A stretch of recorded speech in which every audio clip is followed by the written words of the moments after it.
Dans cette vidéo, on va faire ensemble le bilan de mes 2 ans de stream, presque à plein temps. Alors vous allez voir, je vais un petit peu m'expliquer dans la vidéo parce qu'il se trouve que je n'ai pas réussi à maintenir un rythme du tout pendant ces 2 ans. J'ai bien commencé, puis il y a eu des phases de creux.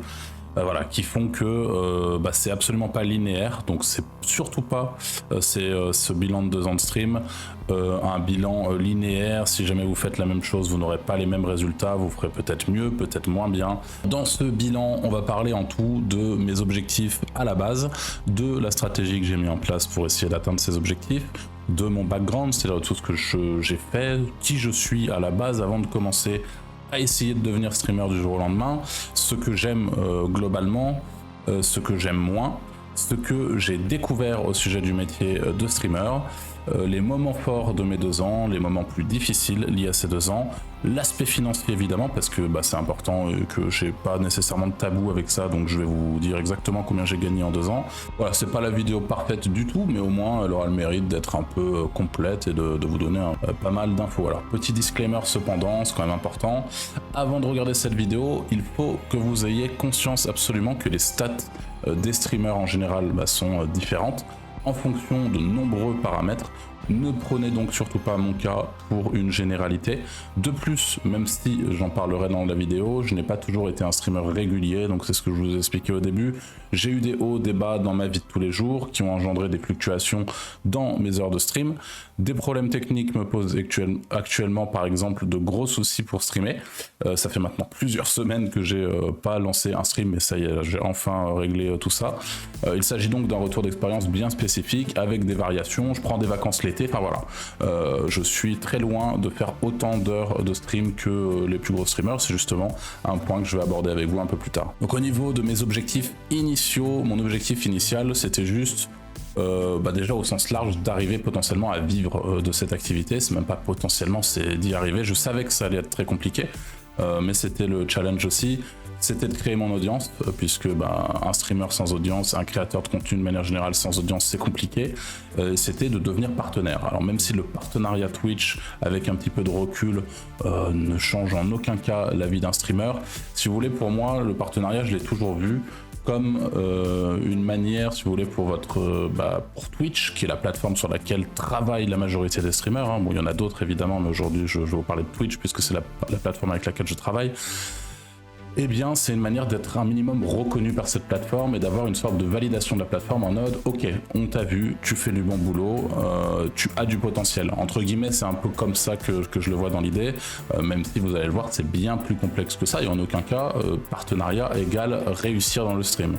Voilà, le partenariat, c'est une première étape, mais c'est absolument pas un aboutissement, mais c'est déjà plutôt cool. Enfin voilà, ça faisait partie de mes objectifs, vivre de mon contenu évidemment, comme je vous l'ai dit. Pour la stratégie que j'ai décidé de mettre en place, pour tous ceux qui n'ont pas vu ma vidéo précédente du coup sur les conseils pour bien streamer, j'ai fait du coup j'ai bien détaillé ma stratégie, c'est ce que je conseille aux gens du coup, même s'il y a des petites choses potentiellement à faire bouger.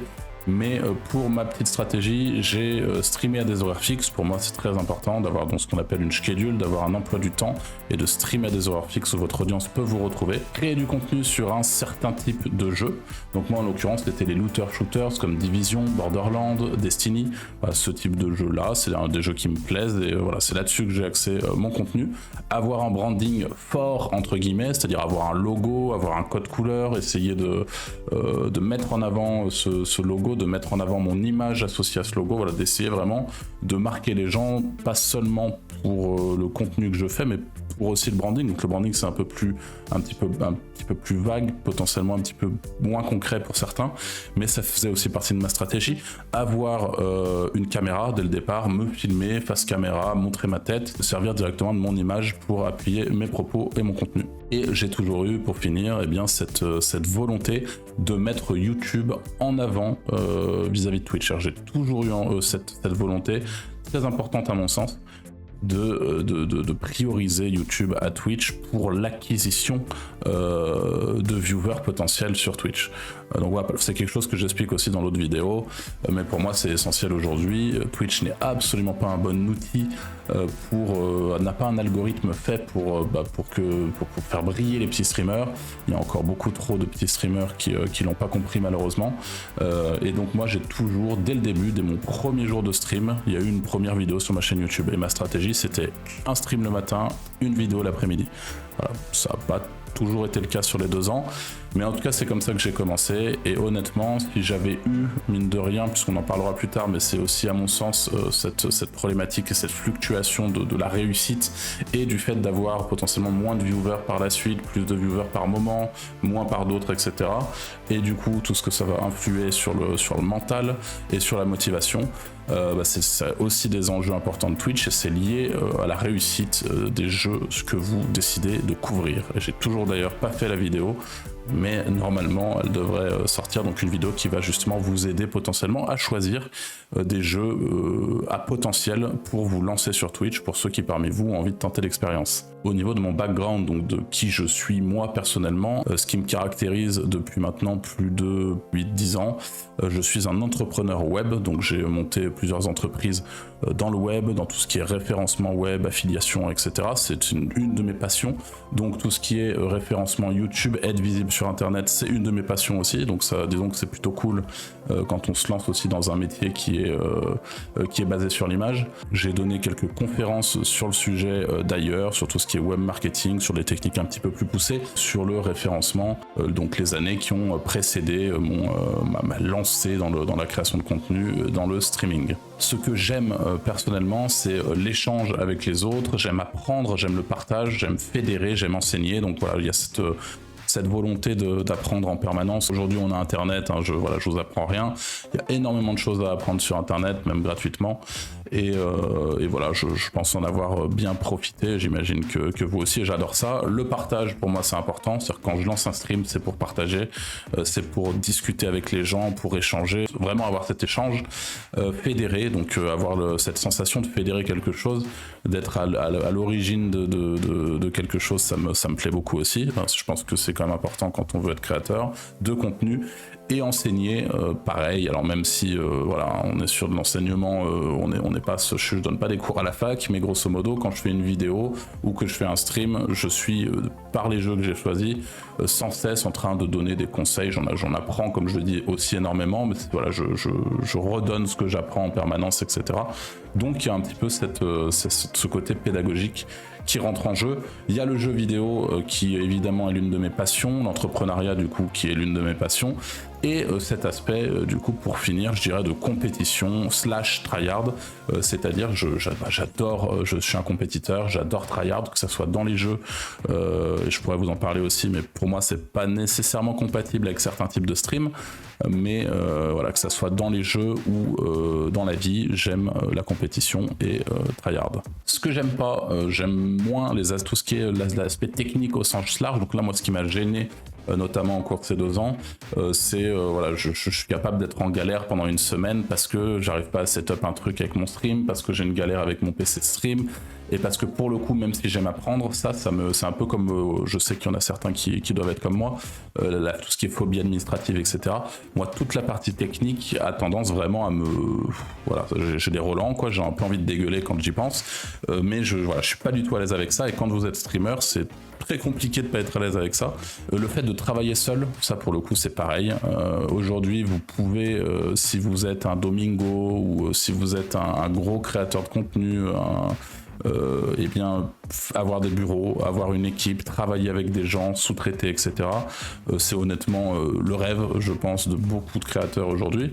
Et voilà. Par contre, quand vous commencez dans la création de contenu, c'est très compliqué. Par conséquent, c'est très compliqué aussi d'imaginer ne serait-ce que d'aller faire du coworking, par exemple, et d'aller prendre un bureau où vous allez vous mettre dans une pièce à côté de plein de gens qui bossent, qui n'ont pas envie nécessairement d'être dérangés par un mec qui dit salut c'est Zalidan, donc aujourd'hui voilà, vous avez compris, et du coup voilà, travailler seul et travailler de chez soi, c'est pas forcément mon kiff absolu. Ce que j'ai découvert du coup au cours de ces 2 ans de stream, c'est que mon activité de streaming et ses résultats sont extrêmement liés au temps que je vais lui dédier. Alors ça, pour le coup, on peut assez facilement le deviner. Quand on va regarder par exemple un Sardoche streamer des centaines d'heures tous les mois, aujourd'hui je suis assez persuadé d'une chose, c'est que pour réussir dans la vie, il faut être capable de ne pas mettre son temps en jeu pour gagner de l'argent. Voilà, moi ça fait partie un petit peu de mes principes. Pour le coup, c'est ce que j'ai toujours à peu près réussi à faire, c'est-à-dire arriver à monter des business, des sites qui fonctionnaient de manière assez passive et qui du coup étaient visibles indépendamment du temps que vous allez investir. Je vous donne un exemple avec cette vidéo YouTube, je suis en train de la faire actuellement, je travaille actuellement, mais dans 2 mois quand vous la regarderez, je suis peut-être en train de dormir et vous la regarderez et il y a une pub dessus et donc du coup je gagne de l'argent avec. Voilà, dans l'idée c'est un petit peu ça. Le streaming c'est tout l'inverse de ça.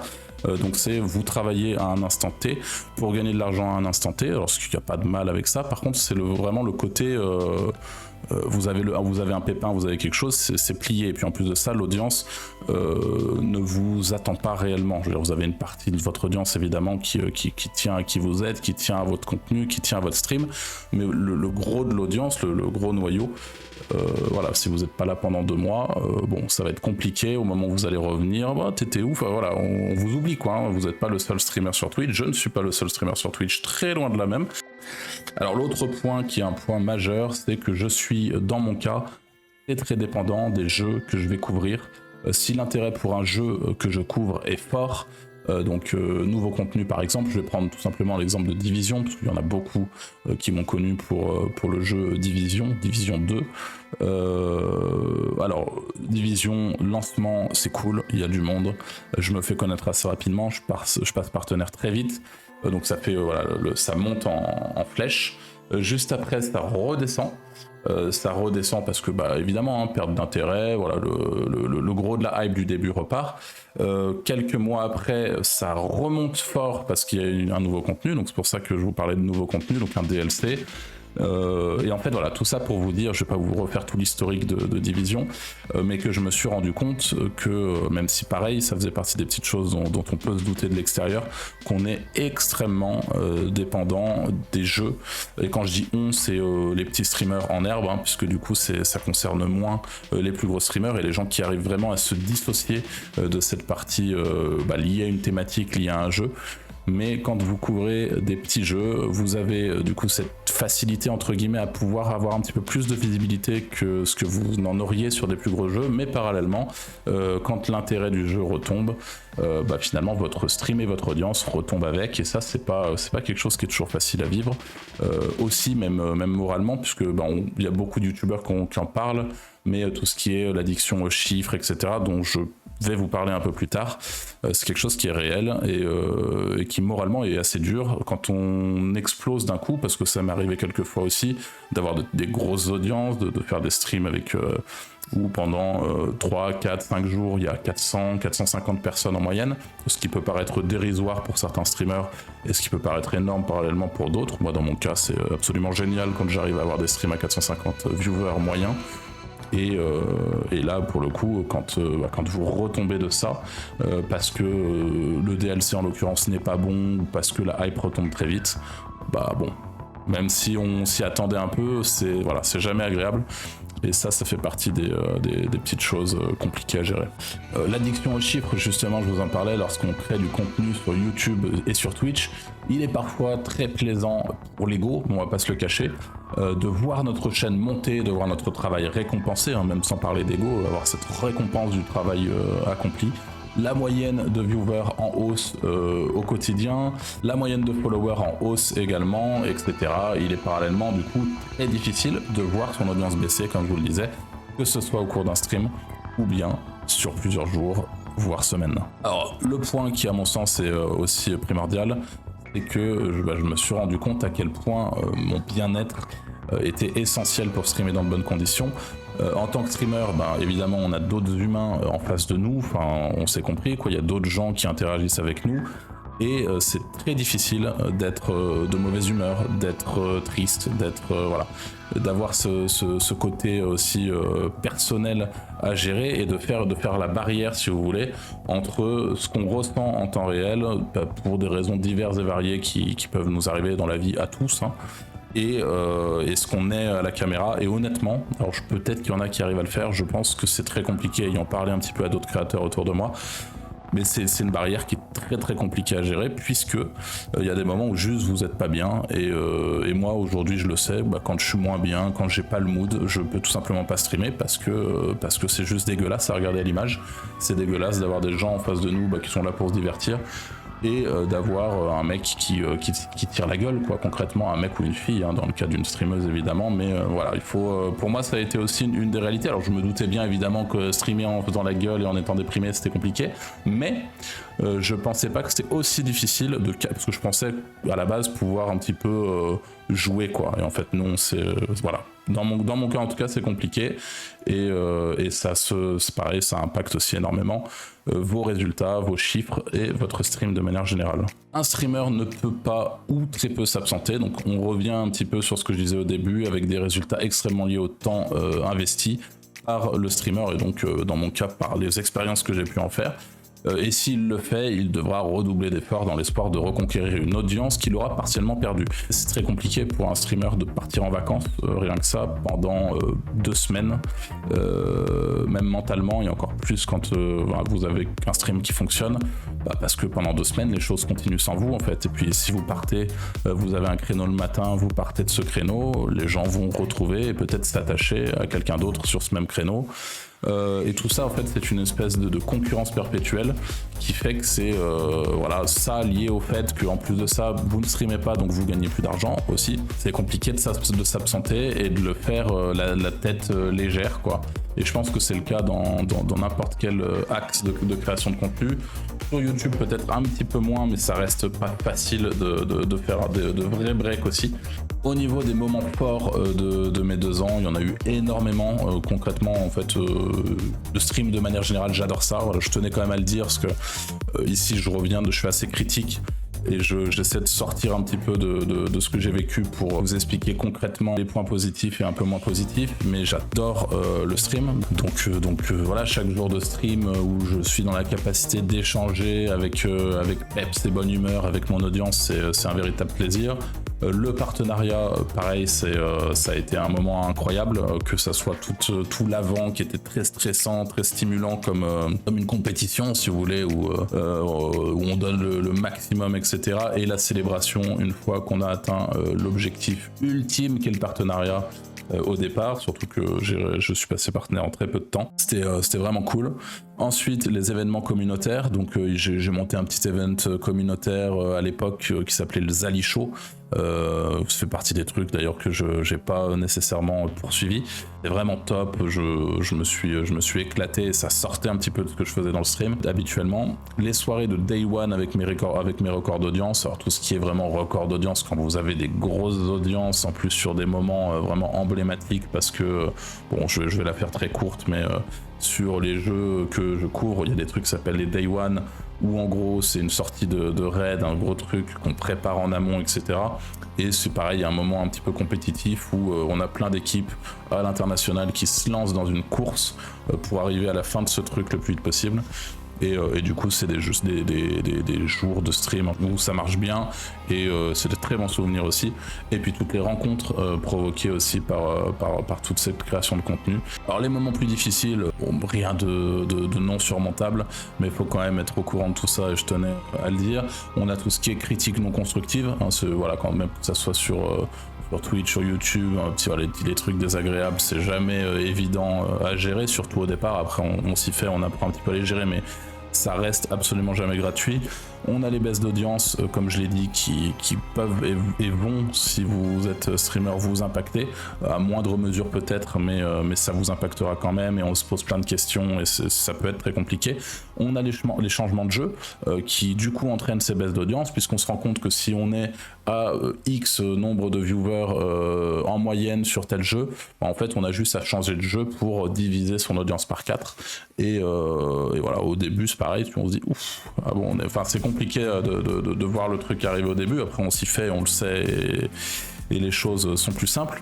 On a les soucis techniques qui dans mon cas m'ont clairement handicapé à de nombreuses reprises sur des gros streams, des moments clés où boum, ça crache complètement parce que Enfin bref, il y a plein de petites choses comme ça qui peuvent être assez compliquées à gérer. On a tout ce qui est, ça c'est comme partout dans la vie, mais on fait des rencontres qui sont pas ce qu'on pensait qu'elles étaient, donc c'est pareil, c'est pas forcément toujours évident. Et puis à certains moments, dans mon cas, il y a eu des cas aussi de harcèlement, même voilà, ça reste internet et on tombe pas toujours sur des gens très courtois, très cool. Mais voilà, grosso modo pour les moments un petit peu plus difficiles, avec tout ce que je vous ai dit plus haut, les choses dont je me suis rendu compte, etc. Sur le plan financier, du coup, alors pour info, je dispose d'un statut d'auto-entrepreneur, parce que je gagne pas assez pour avoir à passer sur un statut supérieur. Twitch, en 2 ans, a généré 9305 $. Ce qui représente, alors j'ai pas fait la conversion pour le coup, mais je dis à vue de nez, je dirais 8300 €, quelque chose comme ça. Donc, ce qui est, pour quelqu'un qui a ambition de vivre du streaming, il faut aimer bouffer des pâtes, quoi, dans l'idée, hein, parce qu'évidemment j'avais mis un peu d'argent de côté pour pouvoir amortir voilà, ce type de résultat. 400 € de dons sur PayPal, voilà, que je compte pas dans les entrées Twitch. Alors pareil pour tous ceux qui, comme je vous l'ai dit, c'est très différent en fonction des streamers. Il y a des petits streamers qui vont streamer pendant 2 mois et qui vont avoir 10 viewers de moyenne et qui vont avoir 800 € de dons. Pour ma part, en 2 ans, j'ai récolté environ 400 € de dons sur PayPal ou voilà, d'autres plateformes. En tout, j'ai 1685 heures streamées, vraiment au total. Donc ce que ça représente pour ceux qui ont la flemme de faire le calcul, si vous ne l'avez pas déjà fait, on est à 5,5 $ de l'heure, ce qui représente 4,60 €, donc 4,6 € de l'heure brut, évidemment, hein, donc ça c'est avant les taxes et tout ce qui s'ensuit. Mais voilà, alors évidemment, comme je vous l'ai dit, il y a toute la partie YouTube qui représente une grosse partie aussi de mon business. En tout cas, je vais pas vous mentir, je vis pas encore assez bien du tout aujourd'hui de la création de contenu. Alors je dis pas ça pour que vous vous apitoyez sur mon sort, absolument pas. L'objectif c'est juste de faire un bilan, de pouvoir vous montrer un petit peu ce qui se passe derrière et tout ce qui a composé, si vous voulez, pour moi ces 2 années de streaming, encore une fois, et on écarte encore une fois toute la partie YouTube qui est encore différente et qui elle aussi rapporte un petit peu d'argent, cependant pas assez pour ne serait-ce que pour pouvoir me dégager l'équivalent d'un SMIC tous les mois par exemple. Mais voilà, en tout cas sur l'aspect financier, où j'en suis à peu près. Donc le stream de manière générale demande une régularité à toute épreuve, ce qui a absolument pas été mon cas, j'en ai tout à fait conscience. J'ai été très régulier au départ, jusqu'à l'atteinte de certains objectifs. Ensuite il y a eu une perte d'intérêt personnel, plus une perte d'intérêt de la part de mon audience pour les jeux qui ont fait grandir ma chaîne. Donc là c'est première baffe. Donc là on part sur d'autres jeux, pareil, moment de hype, on aime le jeu donc on le stream avec plaisir, etc. L'audience se reconstruit petit à petit et puis ça retombe aussi progressivement dès que la hype retombe. Et en fait tout ça, plus plein de petites choses perso dans la vie qui ont fait que j'avais moins le goût de streamer par moment. Et en fait quand vous avez moins le goût de streamer par moment, que vous avez des périodes un petit peu trop down en tant que streamer, ça se ressent tout à fait. Et puis le streaming de manière générale, on le voit, hein, vous voyez peut-être les streamers streamer autour de vous. Il faut être régulier ou avoir un contenu au moins régulier à proposer, que ça soit même une émission, parce qu'aujourd'hui c'est potentiellement même ce que j'aimerais arriver à faire, c'est à vous proposer une émission hebdomadaire par exemple, où je discute avec vous de sujets spécifiques, où vraiment c'est un truc où on échange, parce que finalement c'est sans doute ce que j'aime le plus faire en stream. Alors qu'est-ce que ça veut dire ce bilan pour moi, parce qu'on arrive un petit peu à la fin du bilan. Globalement, je ne regrette absolument rien, je tiens à le dire, c'était vraiment 2 années super.